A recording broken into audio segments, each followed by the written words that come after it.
吉隆坡出差看到一些非常好的奢侈品店集中片区的设计，那这些店铺设计有什么特别？我们一起来看一看。你看，这个是一整个大商场，从爱马仕开始，沿街的一长条是所有非常多的奢侈品店的集合店铺，每一家的设计都长得不一样。首先，这个商场就挺机智的，它让每个店铺都探出一个盒子，做出了像沿街的这种尖边的独栋的店铺的感觉。让每个的立面都有更大的自由的发挥空间。那我们就从爱马仕开始，一个一个看起。那这个爱马仕是比较简单，用方格网内部加木格栅，营造一个低调的盒子。隔壁的三宅一生呢，标准的简约白色，以及内部的室内氛围也是简约的白，和它的品牌调性一致。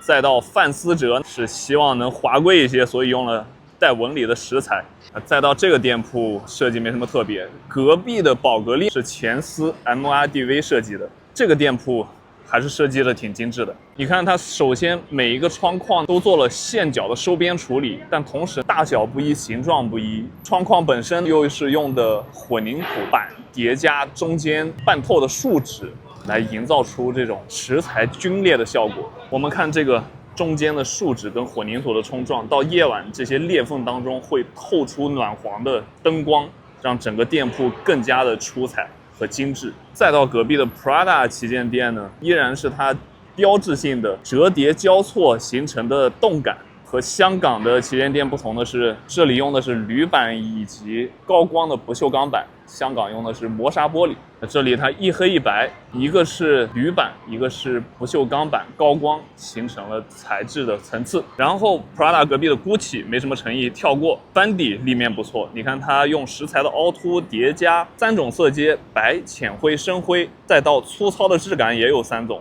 背侧还有人工光源浅点透出来，夜晚应该会挺有趣的。还叠加了它的广告灯箱，整合到它这个方格网体系当中。在隔壁 Celine 一般，看芬迪的3种凹凸的质感的石材，横条纹、竖条纹以及点凹凸，然后转过来标准的蒂芙尼蓝。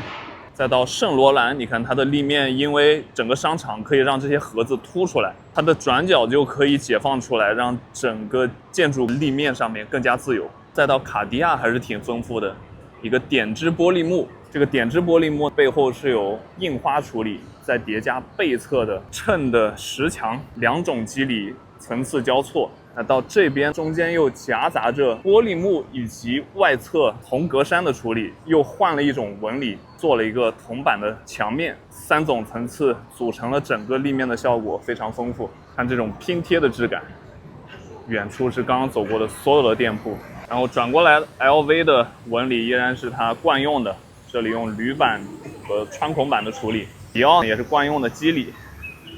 这边的 Coach 也是它常用的背光玻璃砖的效果。那这些店铺有的设计非常精致，有的设计就相对简约，但是由于这个商场的策略是把所有的店铺盒子单独独立出来凸出来设计，好像在逛街边店一样，让这些店铺有了独栋建筑的立面的效果，还是非常不错的。对于做商场的店铺招商运营规划也有一些借鉴意义，不光是整个奢侈品店铺本身的设计，其中我最喜欢的还是前司的宝格丽的旗舰店设计。你觉得刚刚这些店铺哪个最好看呢？这个奢侈品店所在的 Pavilion 商场尺度真的很大，